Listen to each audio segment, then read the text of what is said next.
Welcome. We're so glad you're here tonight. Please stand for the Pledge of Allegiance.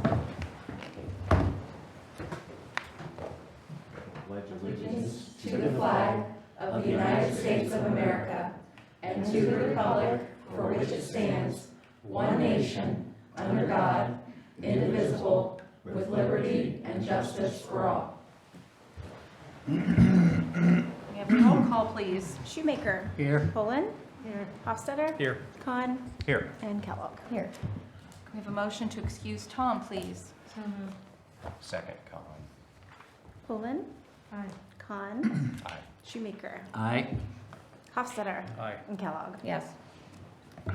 Okay, for our community calendar, we have the Bicentennial Committee meeting this Thursday at 5 at the Chamber.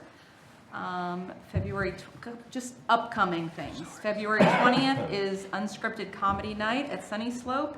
February 22nd is Ladies Night Out in Millersburg. And I know we've been talking about this for a long time, but Dinner with the Presidents. If you're interested in tickets to go to the Dinner with the Presidents fundraiser at the Berlin Grand, please contact the Victorian House by Friday. That's kind of our cutoff to see if we're going to have that or not going to have that, because we need to have a certain amount of people buy tickets, otherwise it's not worth the time and effort. So if you're interested in tickets, please get your tickets. Bicentennial, I'm going to show you guys. I have our coloring page of the Victorian House. So I'm going to make 360 copies of this for the Millersburg Elementary School. They are going to have the coloring contest in March, and if any of you on council are interested in being judges, that would be great. So just let me know. Are there any visitors who wish to address council? Scott, you're up.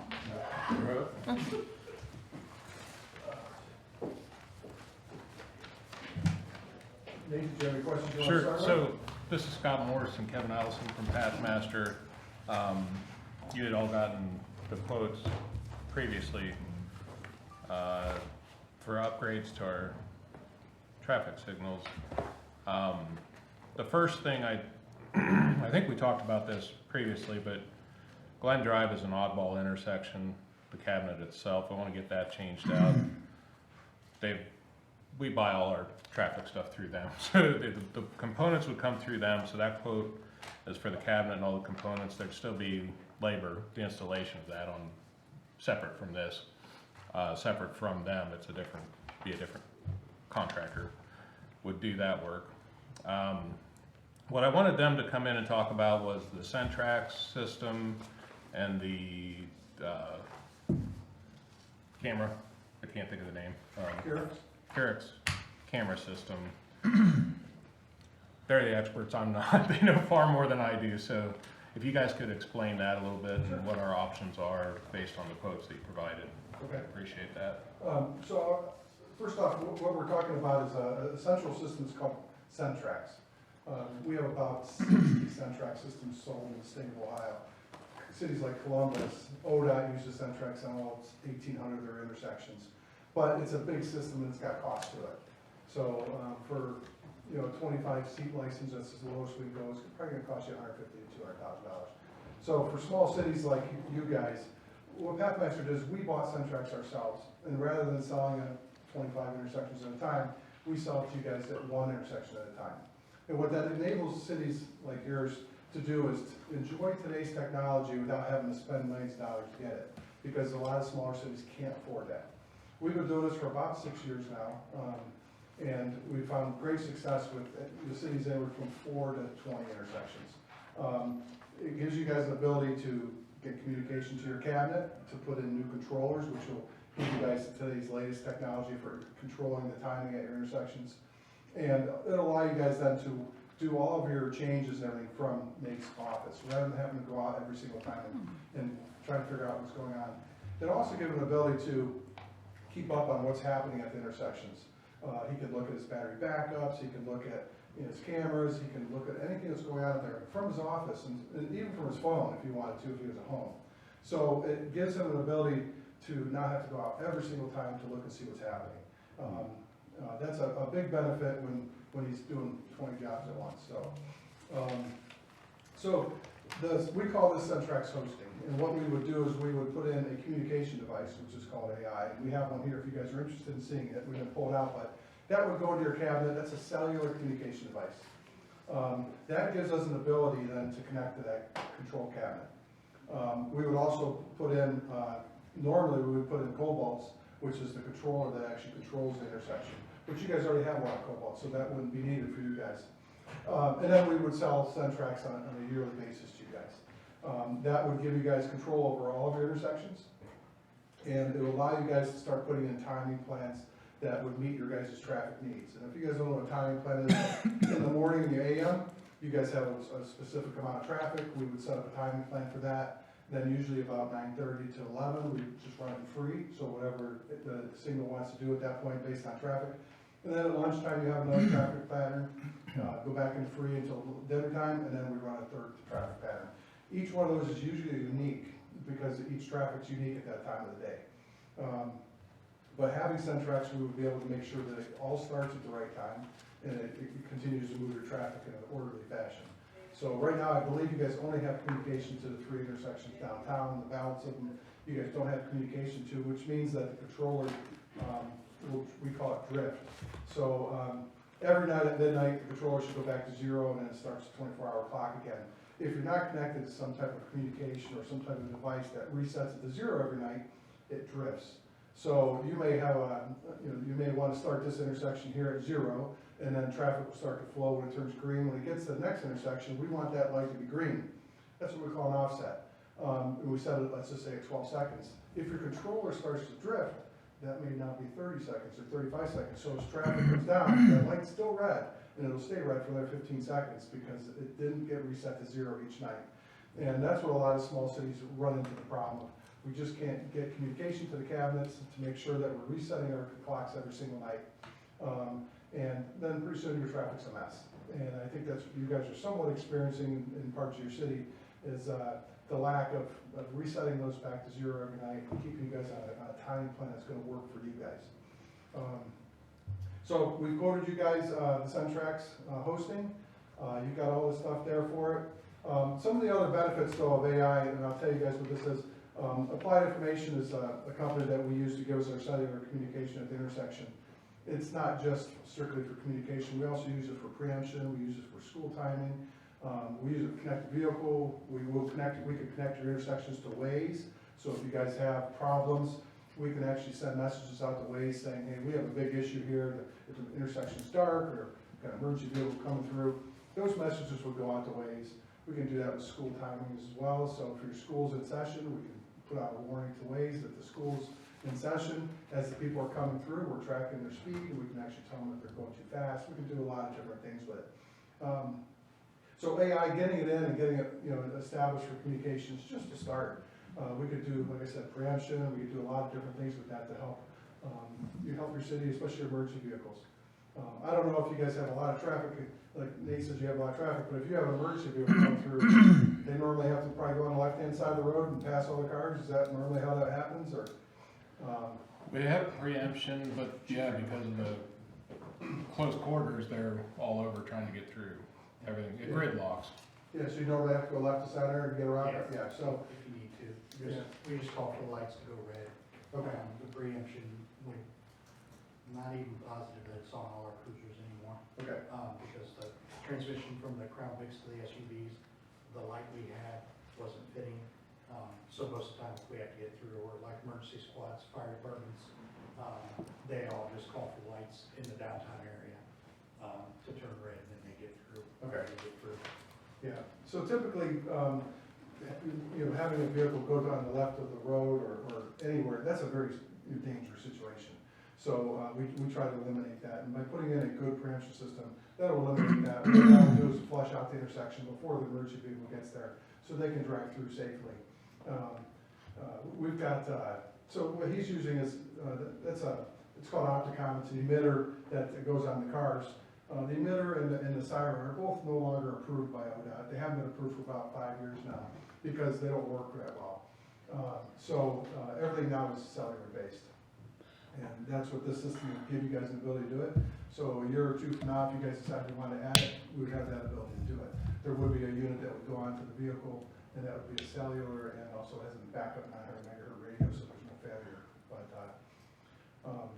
So that's what we have quoted to him for intersection control. And then another thing we quoted was detection for your intersection. This is the CureX system.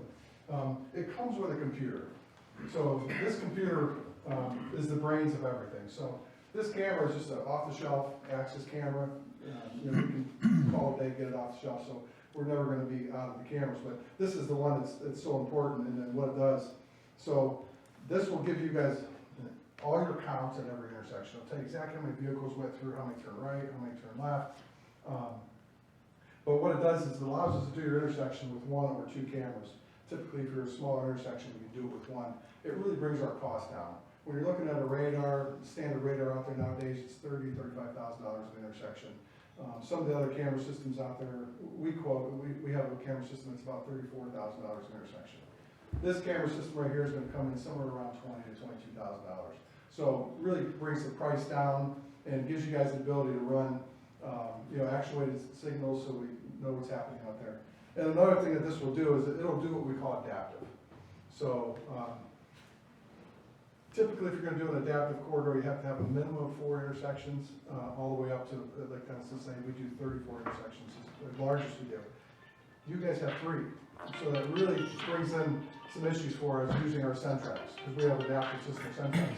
This one will actually do it with 2 intersections.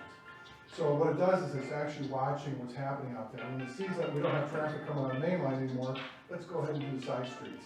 And then if the side streets have nothing, then we'll just leave it green on the main line. Sorry about that. That's okay. Usually it's my fault. Sorry. So this one will work with 3 intersections. So that's why we kind of talked to you guys about it. It gives you the ability to look at it, see if you like it. It's something that you guys could try it. If you didn't like it, we wouldn't do it. But it really offers an opportunity to look at what's happening at those intersections and adjust them as per intersection. Not all the whole corridor. So if you're having a problem with one intersection, if you have a truck that's trying to turn left and backing traffic all the way up, what we do is further down the road, we stop the traffic and let's service the side streets until that frees up a little bit, so we don't have traffic stuck in the middle of intersections and doing all that other stuff. So it's really a brainchild for each intersection. And it's just another way for you guys to start moving your traffic and move from there. So I think that's probably the most I can talk about. Is there any other questions you guys would have? Those would be linked. Yes. Internet. We can link, we can do it through the admin. So we have an ability to connect to this and then be linked to the admin. This connects directly to the controller, so it's just telling the controller what's happening and what timing changes it would like to make. I have a question. We have been told for years that because our blocks are so short, something like this may not work. Is that an issue? It is. What's your max distance? Have you looked at all 800 that? Yeah, I noticed that when I Okay. came in, about 800 feet, I think. Pretty close to that. Yeah, so I would assume it's really affecting his preemption. That it becomes a big problem, yes. Mhm. So that's why, looking at using something like this and just doing 3, it may work better. It would work in conjunction with each other and try to make them work. One of the things that's nice is we'd like to come out and try it and see how it works. Hopefully it would do something for you guys. All the adaptive systems we've done before have been with Econolite, but like I said, you have to have a minimum of 4, and that's always the issue. With you guys having 3, we've never had a solution that's been able us to look at it. But if you guys are interested, we could actually get the company on and have them walk you through how it would work and why he thinks it would work. They're happy to do that. It would be only our second time we've even looked at it with this because we've always had some much bigger corridors. But we're very good at adaptive systems. We've done more adaptive systems in Ohio than anybody else. So our guys are great at setting it up, great at running it.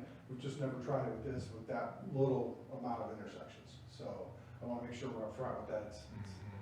Three intersections is a tough challenge, so. But, I think getting detection there and making sure that the controller knows what's happening and what you guys have waiting, is gonna be a big bonus for you guys, when setting up your timing plans and everything else and trying to get traffic moving better, so. Is the timing right now different? Like right now, the intersections here running through Jackson Street, are the timings different now compared to midnight Yes. and we 8 do o'clock run- in the morning? There's several different time plans. You're probably running 3 timing plans. Yeah, My guess at this hour, you're probably almost gone into free at this It's- point. So. virtually, yeah. Yeah, so if you don't understand what free is, so free just, it'll actually actuate based on how many cars pull over your detection. So, if no cars pull up on side streets, your main line will just take So green keep forever. going. Or it should, until it hits the end of its cycle. But, if a car pulls up and it sees it, then it'll actually turn red and service that car and then go back, that's what free does. So, but, other than that, we'll just try to stay on your main line and keep your traffic moving, so. One of our obvious challenges is, depending on time of day, what is the main line? You got 83 and 62 south, 83 north and south, then you got 39 and 62 east and west, and 241 a block off of that. So you got all these state routes dumping in a very compact area Semis. in multiple. Sometimes we could. So, I mean, so the situation is, and that's what I was wondering, is we're unique, I feel, to a lot, and we're a village, not a city, but we're unique. You can sit at that light, right there, and if there's 2 semis, and you're, but about 2 semis is all that's gonna get through that. Yeah, And on a Friday, when you've got that backed all the way down to the Glen Drive, it literally, there can be times on a Friday where traffic is backed all the way to Walmart, and it may take you 20 minutes. But you've got semis, so this isn't just cars. So you've got, you know, semis and long vehicles, and so that's, whatever that trigger is, 2 vehicles are getting through. So, how are the rest of your approaches though? So is it usually? this way also. So they're So in both- the mornings, coming, I mean, you've got work vehicles. So this is our population is unique because there's a lot of trucks and trailers and a lot of Commercial. commercial vehicles going through this village, a lot. So It's very unique. is it mostly the main line or is it side streets get backed up too, or? Well, They will, different times. because people try to avoid, Yeah, so to avoid that, they're going down residential, going down Washington Street. So and now they're going Port, I mean, it's 40-some years ago, this wasn't planned very Which well. typically isn't a good, you don't want to encourage that, No, but congestion wise, it helps. well, when there's an Yeah, accident, when there's an accident or It's a something. tough- there are things you could do also when you guys get traffic backed up really bad like that. We call them flush patterns. So, do that every 15 minutes, let's say, is if you notice that traffic's starting to back up, and we can use detection to see that. When it hits a certain point, then we call what we call a flush pattern. We just go ahead and turn the light green and run it for 45, 50 seconds straight. Try to flush some of that traffic out. Then it would go back into normal operations. We normally do that on off ramps on freeways. So, when you start getting the freeway backing up onto the freeway, we can't allow that. So we use detection to see when we reach a certain point, then we turn the light green and we flush traffic.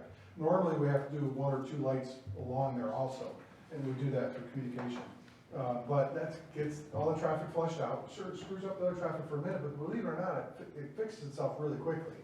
You know, there's opportunities, you may be able to do something like that as well as. So you can do a test run? We could put this in, and we could put it in for 60 days or 90 days, let you guys try it, see how it works. You know, that's. I think that would be Sure. smart. Will that tell you, will that give you better information as to what you can do for us, if there's anything you can do for us by doing that? It's gonna give us counts, it's gonna tell you how many lights are turning, and it's also it's free, they don't even charge, it's gonna tell you if your timing plans are good. So the Curex actually, it'll put it right on your screen for you, it'll say, here's your timing plans, here's what we think you should be based on what we're seeing. That's free, if you go into the adaptive end, that's where you have to pay for it, but they're literally telling you if your timing plans are any good. So this is not a typical detection system. These guys are running this, the guy I believe he used to work for Tesla, because He keeps talking about, he wants to get to the point where it's 100% accurate. Right now, they're about 97, 98% accurate, which is really good for a camera system. But he's doing detection much different than a normal camera. And so they build these all down in Houston, and they work phenomenal. But he's also built the algorithms to look at your traffic and see if you guys are doing a good job on your timing plans. And it's literally right on your homepage, it'll tell you, hey, I suggest that you change it to this in order to make you guys move better. So collecting data and being able to look at it is huge. If you were to hire somebody to come in and do a timing study, they would come in, they'd sit here for a day, they'd run up and down a few times, and then they would go back to their office and they'd put it through Synchro and they'd come up with a timing plan for you. They tell us that this is the best it is. Yeah. We've had that. Yeah. And then you pay probably $5,000 or $7,000 an intersection to do that. We're working with ODOT to eliminate that. So we've got a lot of things that we're doing right now where hopefully ODOT won't have to do timing studies again. But being able to collect all your data, and then now you have accurate data. Wouldn't you rather have something like data for 3 weeks straight, rather than having a guy come out here and fall asleep in his car and take notes and fall asleep? And so being able to have 2 or 3 weeks of data, now we know exactly what's going to happen on Monday at 9 o'clock, because we have 3 weeks in a row where we can average it out. And I think that'd be huge. Yeah. Yeah. I think so too. Yeah. so that's what putting above ground detection in does for you guys. It's give you the data you need to make decisions. And until you have that, you're just relying on what they think they have. Right. And How many of those units can you put in, for to run the test? Just we one? can put 1 or 2 in for you guys. I can go as high as 2. Typically, we put 1 in and let you guys try it for 60 days. If you like it, then we send you an invoice. If you don't like it, then we'll take it back down. Do you have a preferred location to do that? The square, The square. Do 3 like locations, I'm sorry, Just do one intersection. What about Glen Drive? So, just square. yeah. So, but we've got them in stock, and we can put them in anytime you guys want it. So I guarantee you'll love it once you guys have it. So. I would think the square in Monroe Street, The square and where? square in Monroe. You want to put 2 of them? You say you give us 3. Well, what's the well, there's a cost, right? We get charged. What's the cost for No, there's no the? cost up front. Okay. If you guys like it, after 60 days, if you guys think it's doing the job you guys need to do, then we send you an invoice. Well, I had more I questions guess my about cost question is, if we too. put one at the square, is it gonna communicate with the other 2 intersections that are right here? Not unless you have the communication. So So I don't know right now, what- we use it for collecting data and see It would what we just have. simply be, So we can Data set them up to, do the best we you can. know, So you absolutely have to have communication to have any type of a system that runs well. And that's the biggest problem for a small town in Ohio right now. Nobody has communication. And until you have that, you can't talk to each other. yeah. So, and this is why we came up with the Centrex hosting idea earlier. So it was something I came up with about 6 years ago. We spent $1 million almost, Pathmaster did, to get this up and running, to help small cities like you guys, because you guys can't afford it. Our owner was willing to go ahead and take the bite and do it, and we put it into a lot of small cities now. They've helped them tremendously. Most cities, they put it in 6, 7 intersections, and they come back and say, hey, let's do the balance. Let's go ahead and do the rest of them within a year or 2. The biggest one we've done is Fairborn, Ohio. I don't know if you guys know where that's at, over by Indiana. We started with 25, they're up to 38 intersections now. Now they're putting, preemption in because it's already there. Now we just have to do the vehicles. Every year they add a little bit more to it. So I think, most small cities are doing that. Is Get in there- first couple and try it. Is there a cellular communication option with those, With this? with the cameras? No, it's the It's AI gotta be device. wired, Well, we do the AI device. That's what our communication is for them, so. okay. These are integrated into the AI devices already, so they work. When you pull up your AI device, you'll be able to pull this camera up, you'll be able to see all your views, you'll be able to get all your data, everything right through there. So, I was trying to see if there's a way to do this without running. So can I ask questions about cost? Sure. So the quotes, some of it was hard for me to understand. So can you help? So on the first page, you've got your minimum 5-year service commitment. So in a nutshell, can you tell me?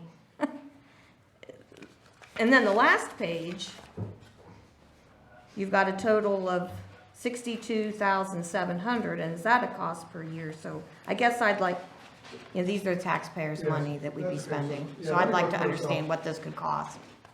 So the Centrex hosting, I told you guys, we spent a lot of money putting this in. So we ask for a 5-year commitment from Yon Centrex Hosting. Okay. The first 4 years, we're literally just paying off all the cost that the equipment we put in for you guys. You gotta realize the AI device is $7,000, the Cobalt's $5,000. We carry that cost for you guys for 5 years.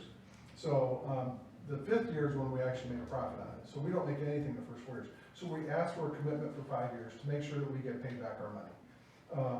Or we offer you guys a second option, which is you guys pay for the equipment up front, and then we charge you a much smaller amount for just for the Centrex. So that's really up to you guys how you wanna do it. Well, I'd still like, I've gone in and bought cell phones before, so I kind of like, what would it cost? Give me the cost of what it would cost. So the only thing you guys would do here, you can eliminate number 4. So it's gonna cost you $800 a year. Make sure they're in the same quote. Yeah, are you looking at, yes, we are. 27,984 is the quote? Is that the one you're looking at? Up in the top right-hand corner? Yes. Yeah, Okay. Yeah, so we're gonna charge you $800 a year per intersection to do Centrex, okay. okay? And then, the AI device, this is where you guys would buy that yourself. That's $3,350. And then the communication package is $3,100. And what that pays for is your cell service, your warranty, and all the, any upgrades that would happen. So, if you guys run the cabinet over by accident with a truck or something like that, it's a no fault warranty. It's 100% warranty for the entire time you guys are using their communication. So if lightning hits it, we replace it for free. There's no 2-year warranty and then you're out. So we normally sell these in 10-year packages. We don't. But So yeah, that's what, for you 10 guys, years, that's we what came I- down and we just said, hey, let's do 5 and try to get it to less expensive for you guys. I think that's kind of what the second price there is, a 10-year package. So the line 4 though, that's just year 2, 3, 4, and 5 service. That's not actual something you have to pay right up front. We can bill you each year for it. So you could literally take 19,200 hours off of there. If you want to look at what your cost is for the first year. So, so that'll get you your Centrex, and that'll get your AI device, all your communication, and then Pathmaster would support it 100%. So we run the Centrex at our facility. We have our network engineers do it. We have our traffic engineers do it. All you guys do is sign in and do whatever you guys want to do. But everything else is supported by Pathmaster. We're going to guarantee you 100% uptime. We end up putting in battery backup. We put in a generator to make sure we never lose power. So we're prepared to make sure that this will work for you guys, and you're not going to have any downtime. We'll give you a VPN in, Nate, so that you guys have an ability to get in and work on it and do that stuff. It's also secure, so it's not connecting to your guys' network. You don't have to worry about anybody breaking in and getting into your network. So, and it's the same for us. With the VPN, nobody gets into ours either. So, Let me ask, what do you feel, Chief? I mean, you're the ones that actually work with this. I think we can figure this out and just kind of communicate through the 3 intersections and go with that. At least we'll get real-time data. yeah, I mean, you guys can do 3 intersections. I mean, you can go that small to get you started. And if you guys like it and you want to expand it in 6 months or a year, we can add to it anytime. That's the nice thing about with Ozone against Centrex. I can sell you 1 intersection if you want. Whereas if you went out and just bought Centrex, you'd have to buy 25 intersections. They don't give us a break, so it makes it much more difficult. But I think until you guys get communication between your intersections, you're always going to struggle to try to make it anything better. So. I'm curious how much control, as Andrea mentioned, the trucks are a big issue, and we have a lot of truck traffic from the south that makes a turn at the square and goes east, and from the east going south. And like she said, you have 2 trucks that turn on the same light cycle, and that then plugs up that block. How much control do you have over like the next block east?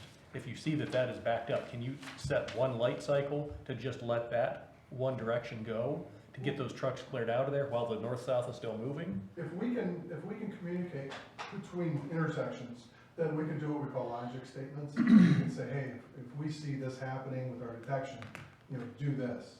But you have to have that communication. We call that peer-to-peer communication, so we can have controller talk to controller, talk to controller. We do that all the time, so. And is that focused enough that it can just do one particular cycle while leave everything red but just one green to clear out those trucks? What I would do, typically what we would do is we can extend greens. Okay. So if we see occupancy, and you guys can do this, if you see occupancy with this, and we say, hey, we still have occupancy, and we still have occupancy, we can extend greens and make it 5 seconds, 10 seconds, 15 seconds, 20 seconds longer, until we max out, is what we call it. So you guys can do stuff like that to help get more and more trucks through. There's things that can't happen, yes, but once again, you have to have that communication to talk controller to controller to make sure that we can, there's no sense in having one intersection stay green for 30 seconds longer if your next one's just gonna get, blocked out.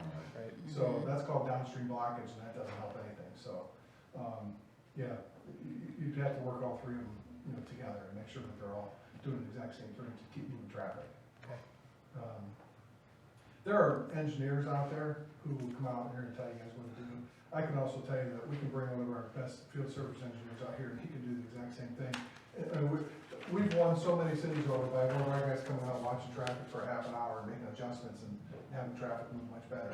These guys have been doing it for 35 years, they know traffic really well. So we would come out and help you guys and try to set it up to work as best we could. So, there's always gonna be limitations to what we can do though, based on, if you get 5, 6 trucks in a row, that's gonna screw things up, and there's nothing. And we can do that about happens. Yeah, so the only thing we do is maybe instead of getting 2 through a light, maybe we try to get 3 or 4 through by extending our green a little bit, and see if we can speed that up, getting them through there, so. I wish I could say I had a magic ball that could just make it work, but traffic's traffic, and I've certainly learned through the years, there's only so much you can do, so. I would tell you that, like cities like Hudson, Ohio, I don't know if you guys have ever been to Hudson, Ohio, but it's a very unique and historic town. We're getting ready to put Centrex in for them, we just had our kickoff meeting today.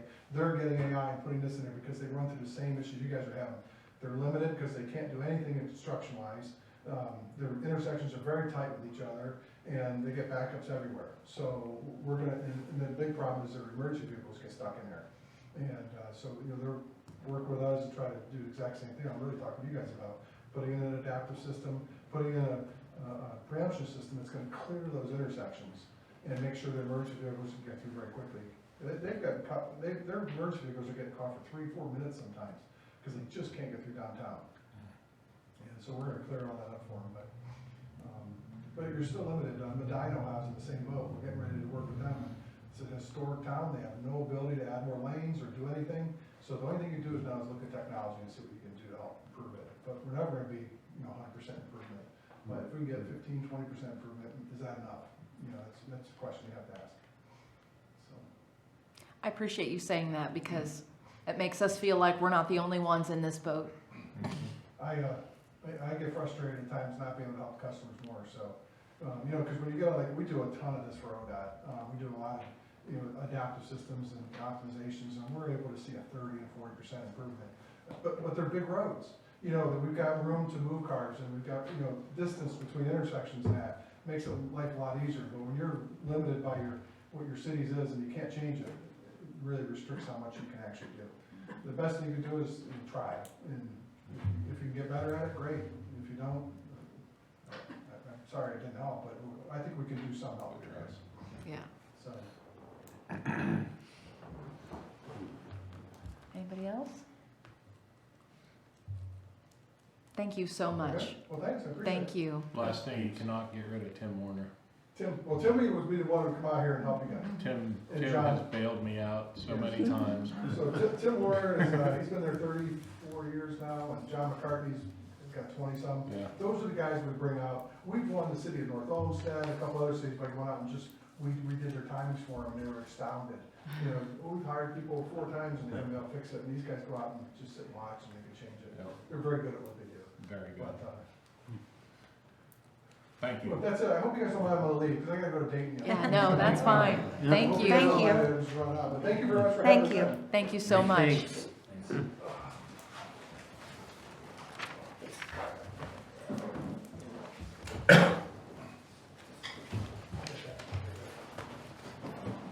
Have a great night. Hey, Thanks. you too. Thank you so much. Yeah, you too. Whose case is that? Mine? Okay. His stops. Okay. Where is Right, it? right Oh, over right there. over there. We'll make sure they weren't walking out with us on the. All right, any other visitors wish to address council? They could have left the camera. Yeah. All right, can I have a motion to suspend the reading of the minutes, please?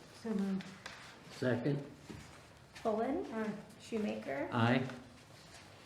Hofstadter. Aye. Khan. Aye. And Kellogg. Yes. Are there any additions or corrections to the minutes? Hearing none, can we have a motion to approve the minutes? So moved. I'll second. Khan. Hofstadter. Aye. Khan. Aye. Shoemaker. Aye. Poland. And Kellogg. Yes. Are there any questions on the bills totaling $161,826.50? Nate, what did they finish up down at the amphitheater? Resurfacing the turf, the black bounce Okay, material. okay, They wanted to let it sit over, get most of winter over, Okay. and then finish filling that Okay. material in. So that's what they did. okay. All right, thank you. We do have some work to do there. There's just some grading work. There's a couple little areas at the ends where some of the, if we get a heavy rain, it's washing in on, carrying some dirt onto the turf. So we'll get that regraded and get the water away from it. Is that something we can do in-house? We'll do that in-house, yeah. Any other questions? We have a motion to pay the bills, please. I so move. Second. I'm sorry, who was the second? Okay. Shoemaker. Aye. Hofstadter. Aye. Poland. Khan. Aye. Kellogg. Yes. All right, Nate. There's no February meetings for design review and planning and zoning. We do have one item for design review in March coming up. The street department building is done. Final inspection went fine. We do have, on the bill resolution was the bollards. We're installing those ourselves to protect the door openings. So we'll get those in and concreted and we'll be done, but we've got things in the building already using it, so. Nothing on our various concrete projects. Been working on getting pricing on vehicles that were in the budget. Haven't got anything back yet, but we are working on those. I'm gonna skip the playground. I've got some more to tell you about that in a little bit here.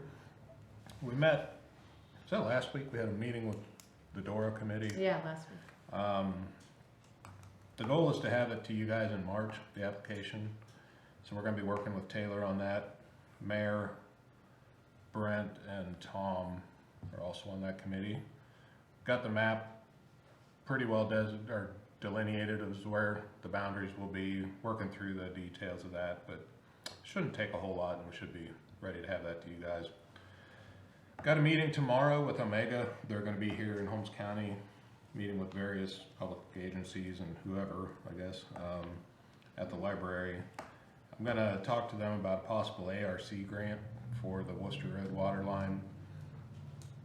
We've talked with Representative Balderson about funding for that, and we've advanced through, but we've just not heard if we're funded or not. Do you know of any time frame on that announcement? No, I don't know. I talked with Javen and they're just, with everything new that's Yeah. happening right now, they're just not sure what the time frame's gonna be on hearing about those. So, I'd like to get a conversation going at least on what other options we have with them through Omega. Omega's not the funding agency, but they'll help us find funding sources. Durapatch here, it was, I think the day or two after our last meeting where we talked about it, Pat called me and said, hey, there's one for sale on Gov Deals right now. So they went and looked at it over in Hancock County. It's in great shape. We're watching it. I haven't actually submitted a bid yet. The auction ends tomorrow. So I plan on, it's sitting at $10,000 is the minimum. So That would be awesome. plan on putting a bid in on that. If we're successful, we'll work out the details with Hardy Township. They're willing to split up to $20,000 if that's agreeable with everybody. So, Yeah, you had quoted over 100 for a new one. for a new one is, right? yeah, So, they're, and I did find some other used ones that are There was one that's completely burned out that they were still asking like 7,000 for. I mean, it was literally, it was on fire, you could tell. They're more in the $30,000-$40,000 range for a decent looking one. This one is in much better shape, so.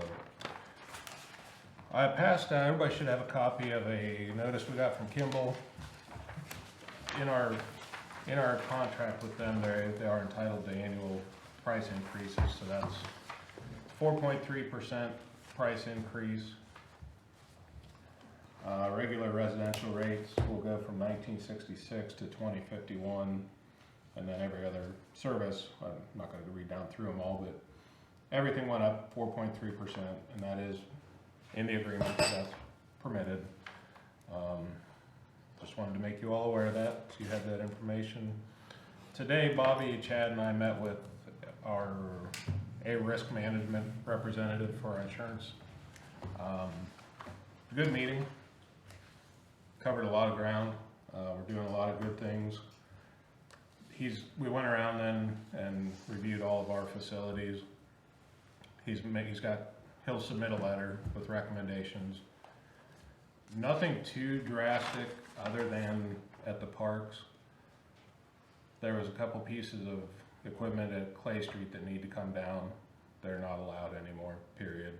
So the old metal animal swings, so like a horse, Oh, yeah. a rocket ship. We have 3 of them on one fixture. Those are gone. A lot of the equipment's okay. It wouldn't meet current installation requirements, but if it's there and it's sound, it's okay to continue use of it. Just can't replace it in kind down the road. So unfortunately, a lot of those nostalgic items are gonna be phased out, but it's in the name of safety. So beyond that, we'll see what the letter, he really didn't raise concerns. Overall, he was very happy with our answers and with what we're doing. So I don't look for anything earth-shattering to come out of that, but just wanted to make you aware that it is something we're working on. I believe that's it. Oh, the playground, so related to that, yeah, so at Clay Street Park, the newest piece of equipment, the white and blue multi-use, those are not public park rated pieces of equipment. So he strongly encouraged, we don't have to remove it, but as it falls out of repair, we need to have a plan to phase it out. It's not an imminent safety issue. So what I wanted to say was with the new playground equipment we're looking at for airport, I think we'd be better served to go through like Game Time that has a lot of, they do more of the public park equipment. Obviously it has a much higher price tag, but they offer a lot of different grant opportunities. So if we could use our money that we had planned on spending locally with a playset company as a match towards one of their pieces that doesn't raise eyebrows with the insurance risk management people, I think that'd be a wise move for Airport Park. Does that make sense? Have we seen any issues with durability or anything with that one at South Clay, or is? Not other than normal, Okay. normal wear and tear that we get on everything. They're just not rated as a commercial grade. To put it in specs you could understand. We got a grant for that, right? We did. Yeah. It was grant funded, and Yeah. the grant agency had no issues with it, which it doesn't surprise me a whole lot. You know, a risk management person looks at things through a totally different lens than we do. You didn't grow up the way I grew up. No, we Right? had that conversation. Unfortunately, they can back it up. They've got all the suits to prove that these are dangerous, and they've paid out dearly over the years for these things when there are accidents. So, Are we allowed to keep our merry-go-round? yeah, those are fine. Really? Yeah. I'm really surprised about So that. the merry-go-round, the bigger issue with merry-go-rounds is if they're octagonal, or not circular, if there's protrusions Points, yeah.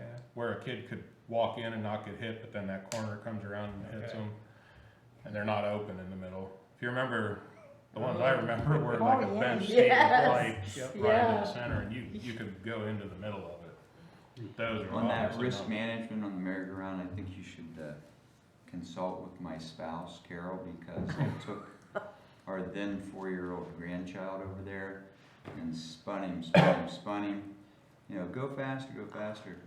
And whenever he got off, he was like, oh, he's dizzy, ah, and he fell down, he hit his forehead right on the edge of the sharp metal. Mhm. And we came back to Grandma, and my shirt was completely blood soaked. Carol didn't see him at first. Then I turned him in such a way that she saw all the blood, freaked out, you know, hospital. That was the first time that the mom and dad, Carol's son and daughter-in-law, had ever let us take Oh, care no. of the 4-year-old. The last time, Yeah. for a long Yeah. time. Yeah, so, yeah, it can be safe, but not in the hands of Grandpa Bob. User error. Yeah, definitely. But he was out faster. Oh, of What was I course. gonna, what do you do as a grandpa? Yeah, all right, let's go fast. Yeah. Was that the one here in Millersburg? Yeah, Place oh yeah, Street. right across the Street. street from my house, right, Yeah, right by Lake Street Kelly's Park, house. yeah. Yeah. Is that all you That's So got? all. I'm just saying, cautionary tale, but I'm sure I was the only one ever to screw up, so. And I'm always the one that screws up. Chief, I don't have anything. you don't have anything? Bobby? Just the January financials, which you all have acknowledged, so thanks for that. And then I just wanted to throw out, I distributed the job description, kind of a job posting, but I think we're ready to, we'll get some feedback. If anybody has any feedback, let me know. Okay. But we've talked about it. We think we're gonna try to post this as a part-time position and see what comes to us, so. It's ready to go. If you guys have any feedback, let us know. Otherwise, we'll get that posted internally and then get an ad put in the paper. There is a typo on the second Okay, thank you. page. Where it says the ideal candidate is misspelled. Oh, well, that's important. Okay. We could just say that was a test for their. It was just That was a make sure- test? Make sure you're paying attention. Thank you for that. Are Okay. you sure that we still don't need a full-time person? And the reason I say, you know, it took us forever to get Nate, Chad, where they're both busting their butts nonstop now. So would we need a person to help Chad, you, and Nate, full-time? And Mary. And Mary. And, yeah, that's why I said you. I guess the answer to that is, I don't know. So the verbiage in here basically is part-time with the potential for full-time. It's far easier to do that. If we get applicants that are qualified, that would work, then it would be easier to bump them up to a full-time position, rather than if we hire a full-time position and find that we just don't have enough to keep that person and myself busy enough, we can't really take that person down to part-time. You know what I mean? So I think that was my reasoning, but I'm open to whatever, if I you just guys don't want wanna to see you discuss get it. frustrated, because you do a great job. Oh, thank you, thank you. I guess the answer is, I don't know what exactly. I mean, look at the income tax. There's more people working in Millersburg, every year. That means more filings. I mean, it's just Like, I can tell nonstop. you, like, this time of the year, yeah, 2 full-timers, Mhm. we'd get through these stacks that are coming in a lot faster. Sure. It's the other times of the year that I'm not sure that we'd have, what do we do then? I mean, I still look at it, I want somebody to looking every day at grants.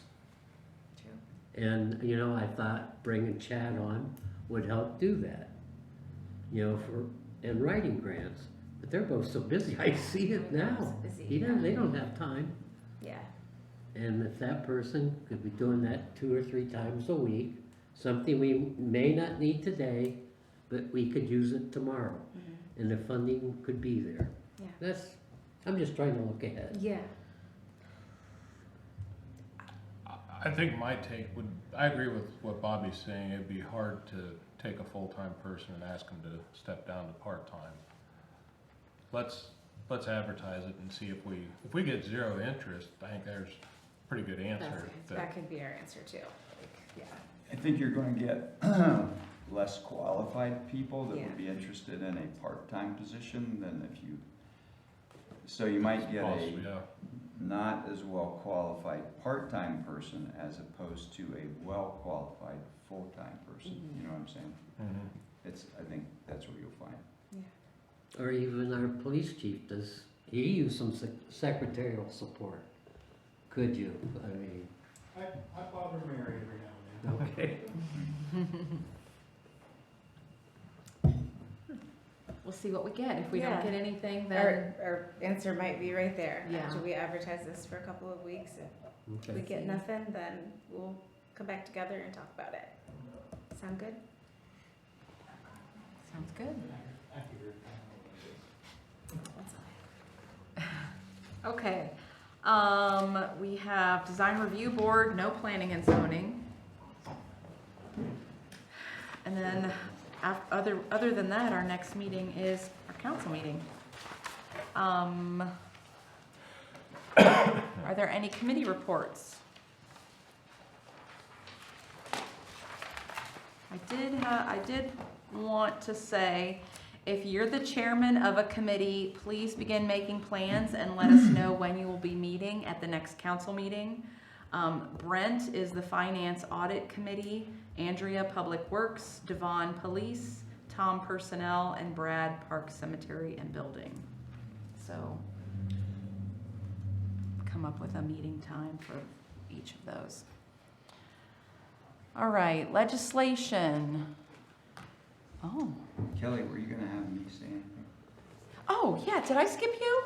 I am so sorry. Bob, go right ahead. Hey, I am you know so what? sorry. I'm used to being skipped over. He I'm wants so off sorry. the merry-go-round. He wants his Yeah, turn. exactly. I'm so sorry. I knew. We were traumatized by the park. Like, let's move on. Let's move And on. I haven't even told you about Oh, what happened when we geez. got to the ER.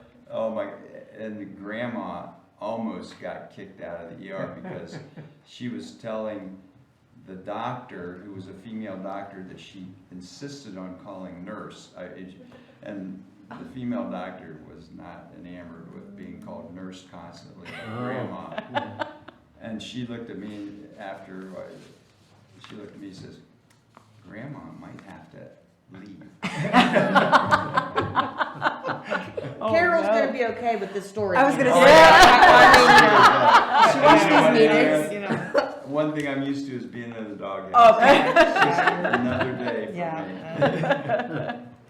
All right, so I did want to say something in regular session, and I have a bunch to say in executive session. So I hope you guys are ready. You might want to get some coffee for the executive session. Settle in. Okay. Okay, so I'm just going to read this. My problem is twofold. One, I'm reading my handwriting, which is deplorable.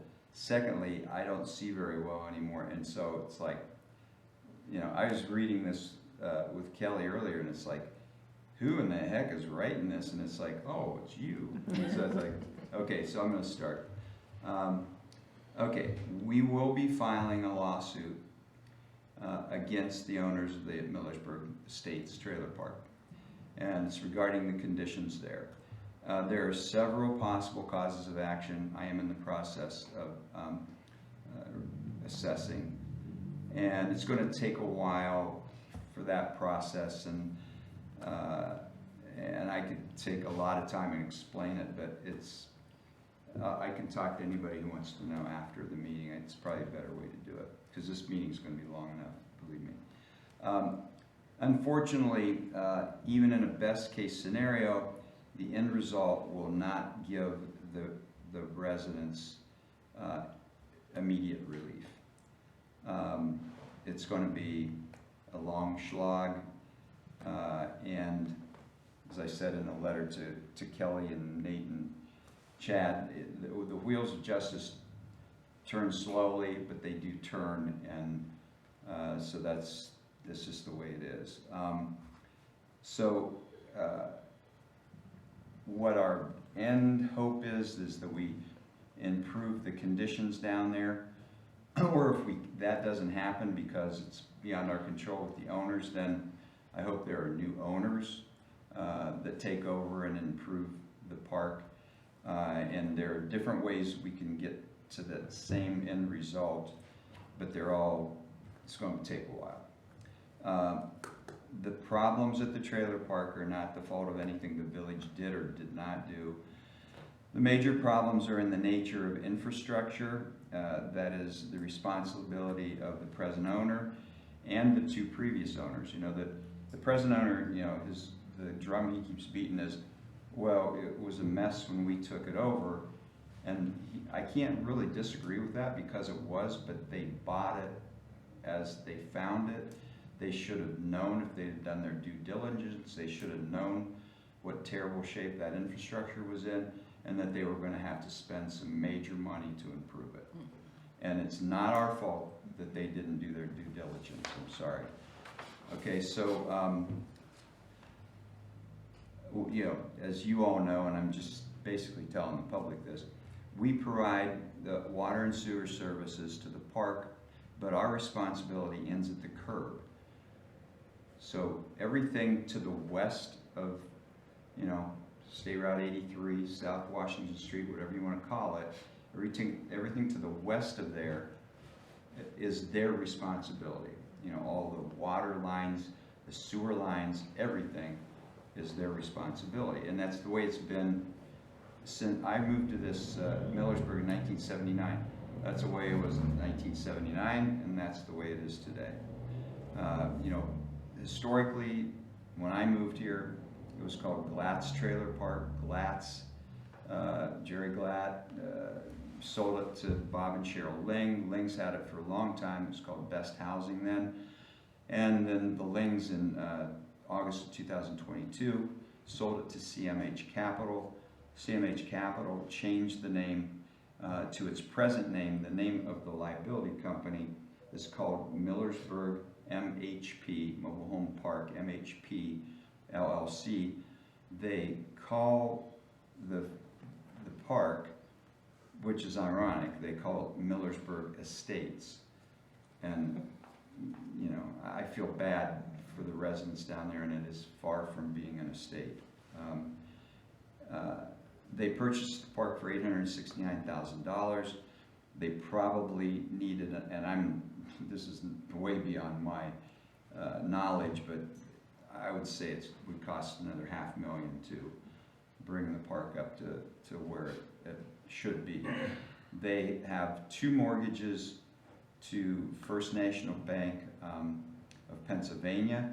They have a mortgage back to the Lings. It's called a purchase money mortgage. They owe the Lings $350,000. They owe, according to the mortgage documents, they owe the First National Bank of Pennsylvania about $1.6 million. And I'm pretty sure, and there's a provision in the mortgage to First National Bank of Pennsylvania, that they can sweep all the rent money to pay for the mortgages. I have no idea what the mortgage payment is.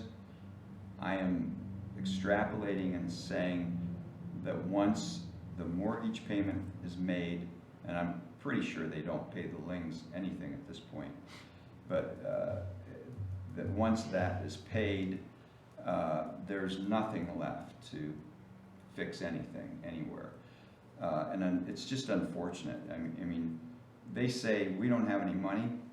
I can't disagree with that, but it is not our problem. I mean, they got themselves into this. We used to have a guy that we could contact about problems, and he would call us back, and he's a good, honest guy. He has been I had a conversation with him last week. He has quit the company, doesn't want anything to do with it. And so we've lost our only guy with integrity that we could have any reliance on. And a lot of times his hands were tied because he had no control over the money. So he could only do what, with the money that he could get, and that was not really forthcoming from the people who were the money people. So, you know, again, I feel so bad for the residents who are down there because they're, most of them are low-income folks. As we all know, there are not many low-income housing units in Millersburg, so that is sort of like a place of last resort for them. They don't, you know, nobody wants to move during the winter time, and they may or may not have the resources to move from there, and so they're sort of trapped. I mean, I feel bad for the stray, there's a lot of stray cats down there, which is not good, but they do keep the rats down, so that's, you know, that's good. But I feel sorry for the cats that live down there, you know. So it, I don't know what I'm getting myself worked up, so I apologize.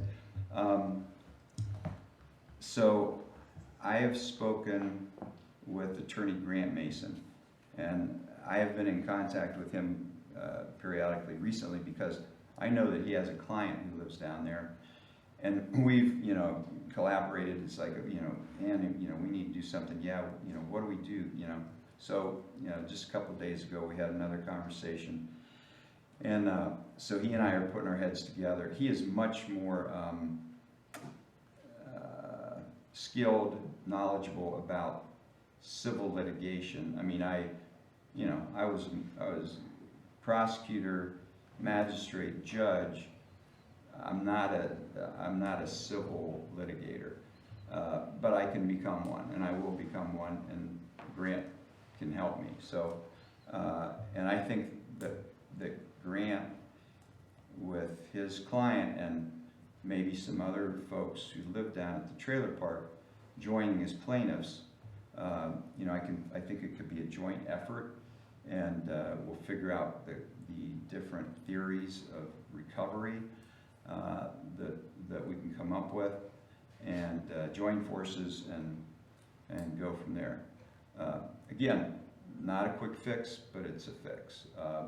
So the other thing that I'm going to do, I meant to do it today, but I'm telling you, this village, we have put out huge fires over the last 2 weeks. Huge fires. And, you know, Kelly and I kid, we're, you know, we're firemen putting out huge fires.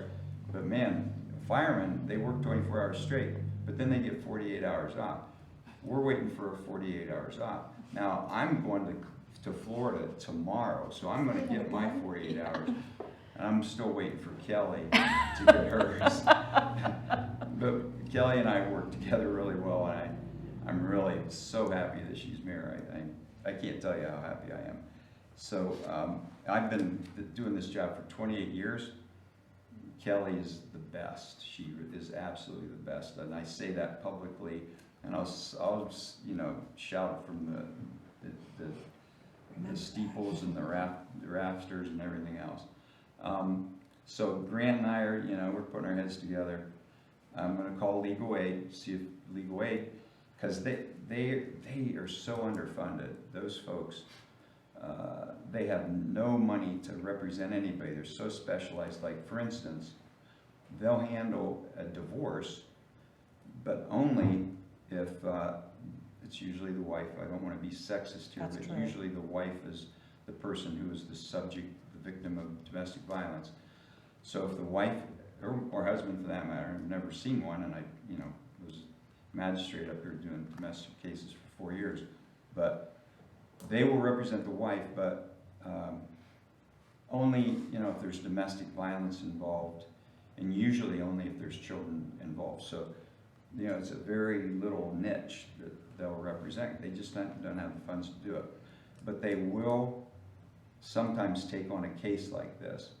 You know, because it has more global implications, and, you know, they feel like, you know, they're helping more than one individual. Like down there at the trailer park, this is funny, but we don't even know how many people live down there. What do you think, Nate? What's your best guess? Chad, you might have a guess too. I think our last guesstimate was what, 70-some? 60 to 80. 70, Sorry, I think, units. I think there's 73 lots. So, Uh, the rough, just the homes that I felt were condemnable, there were 17 of them. So you're down into probably 30 units, maybe being occupied in all reality. Between 75 and 100 people. Yeah, so, Maybe so, way off. I don't you know, this is the pitch that I'll give with League Way. There are 75 to 100 people that I bet every single one of them is low income. That's their clientele. That's the people that they were funded for, organized way long time ago to represent. And you can help up to 100 people in Millersburg, Ohio, by taking on this case. You know, I'm gonna pull at their heartstrings, whatever I need to do, you know. But, so, you know, if we had a free attorney for some of those folks down there to represent them, everybody likes free. And, you know, they can't afford to hire an attorney, you know, those folks, they don't have the means to do that. So, again, they're sort of trapped. So that's our strategy. You know, like I said, I hope the end result is we get new owners in there, you know, however it takes. Maybe it's a private sale that, you know, maybe the owners say, oh man, boy, this Millersburg, they're giving us so much grief. We're just gonna sell the place and get the heck away from these terrible people that are giving us so much trouble. Or the mortgage holder, once they see this lawsuit that we're gonna file, the mortgage holder says, wait a minute, man, that's in violation of maybe a term of our mortgage, and so we're gonna call the mortgage and they'll foreclose on the mortgage. So, you know, if something like that does happen, if there's a foreclosure, that would be great for us, for a couple of different reasons. Then we know there's gonna be a new owner, and then we get paid our water bill. Right now, our water bill is $35,811. So, you know, we're gonna get paid what we're owed on the water bill. The county will get paid their back taxes that are owed to the tune of, I think, 13,000, 12 or 13, something like that, right, Nate? So everybody will get paid. The mortgage holder actually probably won't get fully paid, because if they've borrowed that whole 1.6 million, there's no way on God's green earth that place is going to bring that much money. So they're going to lose money, which means that then they can, well, see, that's the reason people go into a limited liability company, because there's no personal liability. You have members of the LLC, but they're not personally not personally liable for the balance due, unless they can do what's called pierce the corporate veil. Maybe they'll try to do that. Who knows? And it'd be sort of nice to hold people accountable for what they do, but sometimes that's not the way things happen. So, what else was I going to tell you? I don't know. I've probably talked enough. You probably are sick of hearing me. I would be glad to answer any questions. And then I wanted to skip gears here, but if anybody has any questions about this, I'll wait and then talk about what else I was going to talk about. Well, I just wanted to, so Bob, Jeff's been involved with someone now. Yeah, and maybe Jeff can get And involved. so, the problem, and I've called legal aid, and I've called the fair housing, and the problem is that those people, Oh, you've called Leeway? yeah, Okay, but they all own their own trailers. That's where, see, they knew They knew what they were doing. And they sold these trailers to these people for $1. But how does that determine? Because then you can't sue, they own their own trail. So for example, they can't, the question came up about, so the people pay they pay their lot rent, Mhm, they pay their water bill, mhm, they pay their trash bill. mhm. I still don't understand how, I'm not a lawyer, but worked in the criminal defense thing for 28 Mhm. years, how that's not criminal Mhm. when you're taking somebody's money for their water bill and you're not paying the water bill. Okay, let me address that. Okay. Okay, It may be criminal. Okay, It- okay. And it just depends upon what's called mens rea, which is criminal intent, okay? Okay. And it also depends on whether the prosecuting attorney will charge the case, okay? He's the one that makes that determination. That's not Right, my right, determination, your right. determination. There's one person in this county that makes that Right. determination, and that's Matt Music, okay? So if he decides to take it as a fraud case, okay, which is really what you're talking about, I'd say have at it. Yeah. You know what I'm saying? I really do. But I still don't understand okay, so why, because they own a trailer that's worth $1, that Yes. keeps them ineligible for services. so Right. legal aid will help people go to court if their, things aren't getting taken care of in the trailer. Mhm, So their furnace doesn't work, their stove doesn't work, they have broken windows. mhm. So they have no remedy to then sue them. So if the people that had the trailer park owned the trailer, Mhm. you could then sue them. Rent could get put in escrow at the municipal court Mhm. until, then that money, they have to fix all their repairs. The people own their trailers, so that's all on them now. That's their furnace, that's their stove, those And are their I get what they're windows. saying see, there are different legal theories, as you know. There are different legal theories. What that legal theory is landlord-tenant, okay? Mhm. That legal theory, okay? And then, because they're supposedly owners, Mhm. they're, you know, you could argue. The argument I would make is that there still is a landlord-tenant relationship because they're renting the lot. Okay. That is the Good, landlord-tenant. that's, So what nobody I don't seems think to agree. that should not Okay. preclude representation. And I will certainly advocate with Okay. Wade, if that's what their well then, and then they don't reasoning have is, a, then I think I can Okay, convince them good. otherwise.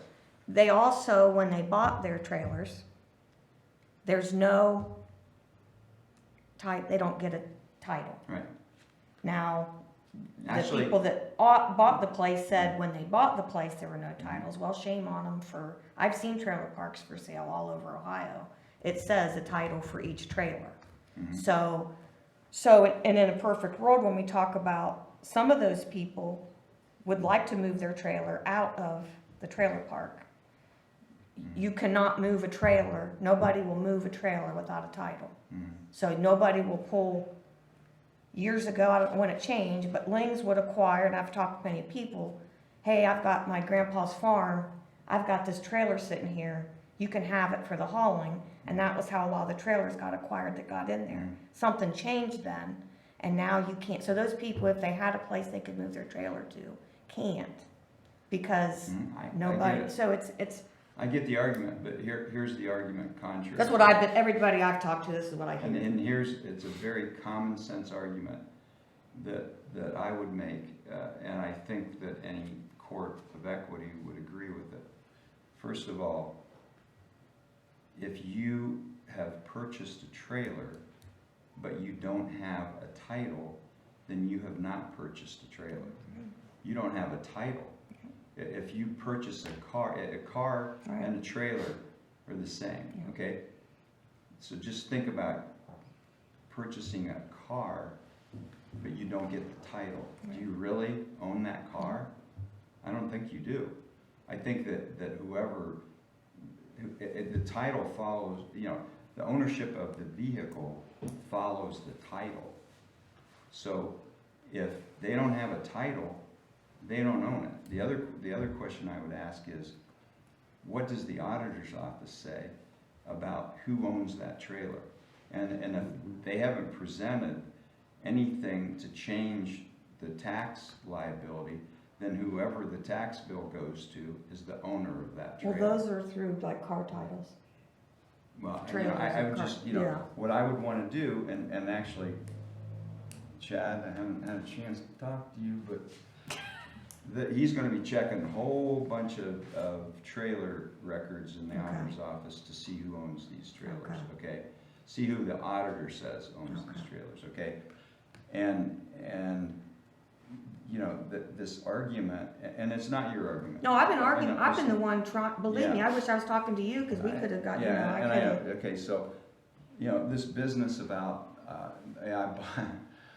let's anticipate what the landlord's gonna say.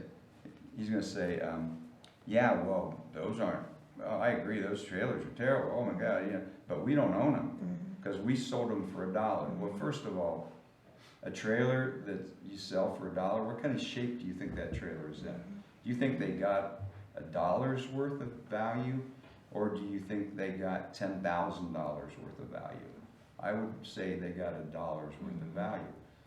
Well, and also many of those folks, they might have got a bill of sale, maybe not even a bill of sale, but if they did get a bill of sale without a title, they don't own that trailer.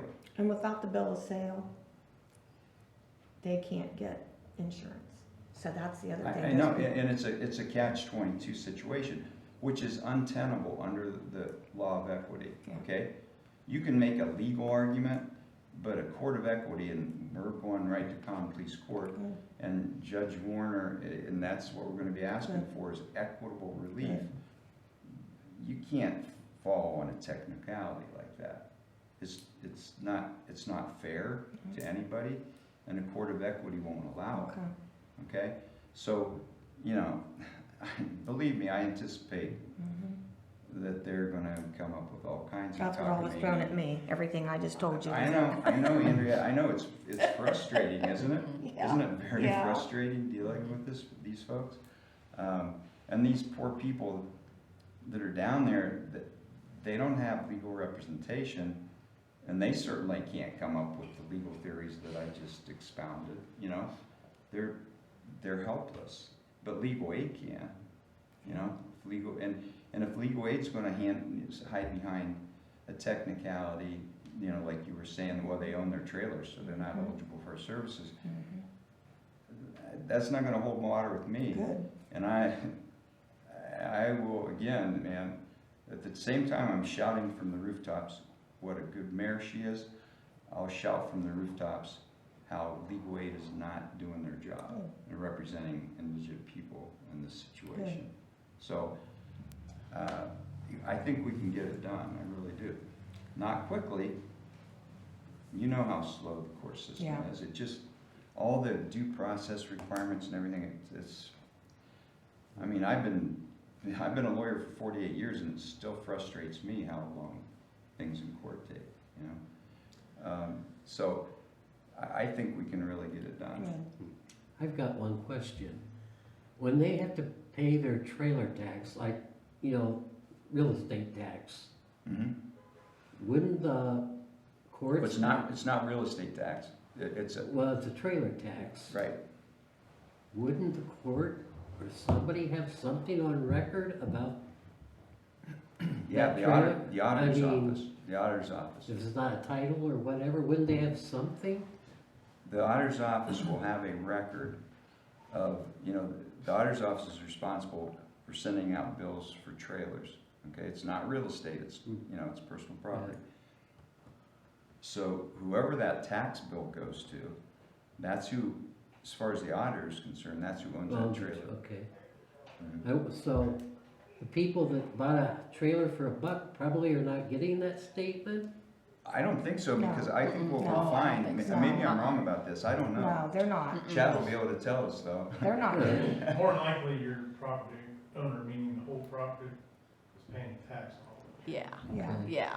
I'm Or with they're that. old enough that they got moved in without a mobile home title. That's what I said. That's what Like happened. lost in the shuffle. Yeah. And here's another thing, you know, and Andrea's right. A lot of those trailers cannot be moved. I would say 99% of them cannot be moved. And it's not because they don't have a title. It's because they're not movable because they'll fall apart. I mean, when you move a trailer, you know, you have to jack it up, and those, you know, they have frames, metal frames, but a lot of those trailers are really old, and trailers are not built to last. You know, I don't know what their shelf life is supposed to be, but I'd say 25 years at most. I would say those trailers down there are older, a lot older than 25 They years. don't make those anymore, do they? They don't even I make don't them. know. Some I don't. don't know. So I would say that, and that's what Bob Ling told me all the time. Why, we can't move that trailer, it'll just fall apart. And, you know, so I would say it is not possible for those folks to move their trailer and they're stuck there. You know, and that's another reason they can be charged a lot more rent than they should, because they don't have an alternative, because they can't physically move the trailer, either because of the title thing or because it'll fall apart if they try. And it's expensive to move a Yeah, trailer. like by the way. $7,000. I mean, it's Yeah, thousands of dollars. to it move a ain't trailer. cheap, and those people don't have that kind of money, you know? Yeah. So that's the conundrum that those poor folks are in. We're gonna try to help them out as much as we can, Good. you know, with both barrels and A hopefully- resident, you want to talk about Channel 5? Oh, yeah, I was gonna mention that. Okay, so a lot of you probably know that Channel 5 was called probably, don't know for sure by whom, but probably the residents of the trailer park, because they're fed up, and I don't blame them at all. So we do have believe it or not, I was surprised to hear this. Elizabeth Van Meter is the reporter, and she's been assigned to cover Wayne and Holmes counties. And so, so when they called her, she gladly came to Holmes County. And Andrea was interviewed, Kelly was interviewed. Andrea's interview wasn't aired, unfortunately. Kelly's was. She looked fabulous. In fact, I kidded Kelly. I said, man, I can't talk to you, Kelly, because I keep getting all these Hollywood producers calling me, saying, who's Kelly Hoffey? You have to know, you're the attorney, who's Kelly Hoffey's agent? We got to get a hold of her, because we got a bunch of movies we want her to star in. So I was so busy with those, I couldn't do the village work. I was kidding, of course. Yeah. So anyway, no, Kelly did a really good job. Andrea did too, and you know, they chose not to air it. They did air My Big Melon Head. There was a close-up of you. Oh my God! You know what? It was. When they said they wanted, I should have specified. Yeah, but don't, you know, focus in on, and show only my face. I mean, I went home and looked at it late at night, and my, you know, we have a big TV. My face covered the entire screen. I mean, it was like, what? First of all, I had to say, what is that? I thought it was like a big talking melon or something, and it was me. Oh my God, I can see why they wear lots of makeup, because man, well, I needed a lot of makeup. I needed to have a paper bag over my head, really, but if I'd have known what I looked like, I would have had a paper bag. But no, it was good. And I was glad to. I think she brought attention to the plight of those folks, and she did a good job. She wasn't.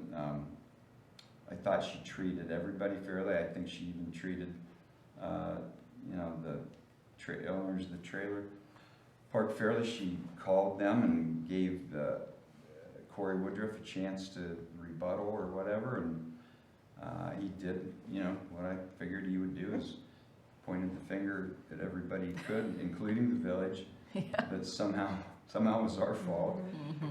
We didn't do what we promised to do. It's like, this is your trailer park. What did we promise to do on your private property? He didn't say what we didn't do, but yeah, you know, he didn't. He is what he is, and we got to deal with him for a while longer, but hopefully that's going to come to a screeching halt. So that's all I got, but I got a lot for executive session. Like I said, it's been a busy week. Thank you. Okay, legislation, this is what you've been waiting for. Resolution 2025-2 by title only, the third reading. A resolution authorizing the transfer of sums from the general fund to the sewer enterprise fund. Are there any questions? We have a motion to pass. I'll make a motion that we pass legislation. I'll second. Shoemaker, Aye. Kellogg. Yes. Sorry. Pullen. Hofstadter. Aye. Khan. Aye. All right, then we have ordinance 2025-101 by title only, third reading. An ordinance amending the zoning map, zone territory of the village of Millersburg. Are there any questions? We have a motion to pass. Second. Pullen. Hofstadter. Aye. Shoemaker, Aye. Khan, Aye. and Kellogg. Yes. You're good to go, sir. That's it? That's it. That's it. That's it. Did this include previously, we did our setback request? Was that a preliminary thing that we did originally? Yeah, that would have been, that's approved through the. Yeah, that's through the planning and zoning. So you were good with that. So now you're good with putting it on there. So you're good to go. You're good to go. Okay. Good. We never had people that I happy. know. Good. You move that cute little house into This will be town. your new village resident. Good. Well, You might run for welcome. mayor. Hey, that's all right. You can come to all the meetings you want. That's absolutely right. Good. Okay, old business. I did want to say, and I forgot the last meeting, a big thank you to the Lions Club for the beautiful Christmas decorations this year. They always do such a good job, and I wanted to thank them for that. We had a really good door meeting with the map. We're going to start with Thursday, Friday, and Saturday. I think the plan is from 11 a to 11 p. So that's the kind of things that we discussed in that meeting. So all of that will be coming here, hopefully in March. Is there any other old business? Okay, new business. We have an ordinance regarding political signs that they're supposed to be taken down, I believe, after so many days after an election. And there's some that's been out there that should really come down. I'm tired of seeing them myself. I don't know that we have an think we have ordinance. an I thought we did. We had a gentleman Yeah. come in. We'll have to look into that. There it is. Huh? We've talked about There it, it is. and then Yeah, I 30. apologize, we got sidetracked. Yeah. We'll get on that. Okay. Anything else, Bob? That's all I got. That's all you got? I did want to tell you, Bobby, to let people know, I want to have the Volunteer Police Officer Dependent Fund Committee meeting at 6:45 at the March 10th, before the March 10th council meeting. That committee consists of Les Roach, Jeff Lay, Bob Hines, Brent Hofstetter, Devon Pullen, Andrea Kellogg, and Robert Biddle. Get that out of the way. I will take care of that. Any other new business? Let me find my paper. Any visitors? Oh, they're all gone. We got everybody happy and they're all out the door. Okay. Can we have a motion to go into executive session to conference with the public body's attorney concerning pending or imminent court action? Second. Pullen. Hofstadter. Aye. Shoemaker. Aye. Khan. Aye. And Kellogg. Yes. All right.